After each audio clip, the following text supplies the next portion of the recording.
So long as you're starting with high quality beef, cooking a good steak is as easy as throwing it on the grill or searing it in a hot skillet.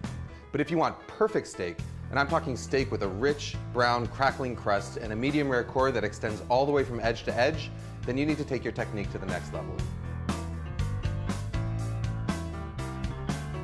Now, traditional methods like broiling, grilling, or searing in a skillet leave you with one problem. Your steak develops a temperature gradient inside it.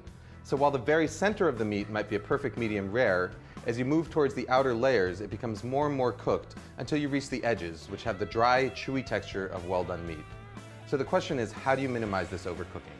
So here's the thing, the more gently you cook your food, the smaller that temperature gradient inside is going to be.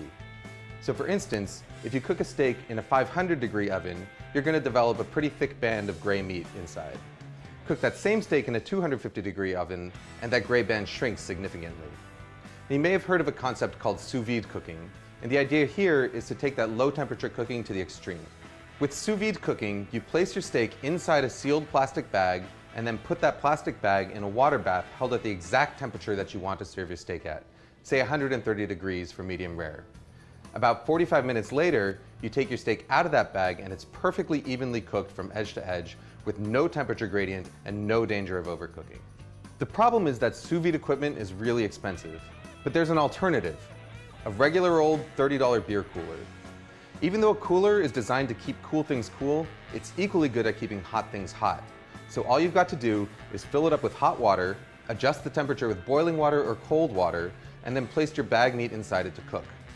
So long as you start a few degrees higher in order to compensate for the heat loss when you add your meat, it should be able to maintain its temperature for the 45 minutes required to cook most steaks, pork chops, lamb chops, chicken, or fish. You can cook your meat either in a cryovac style bag or in a regular heavy duty zipper lock bag.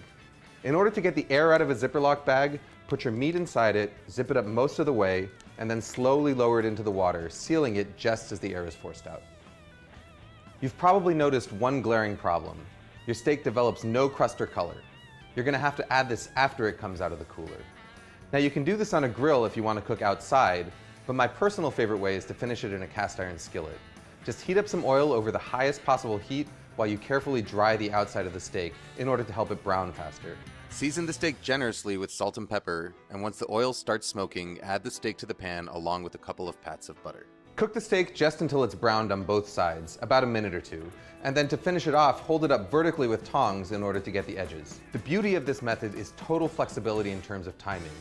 Once your steak comes up to temperature inside the cooler, you can let it sit there for up to a few hours longer without worrying that it's going to overcook. Your steak is going to be hot and ready to sear as soon as you're ready to eat. You want to up your game even further? Then get yourself one of these guys.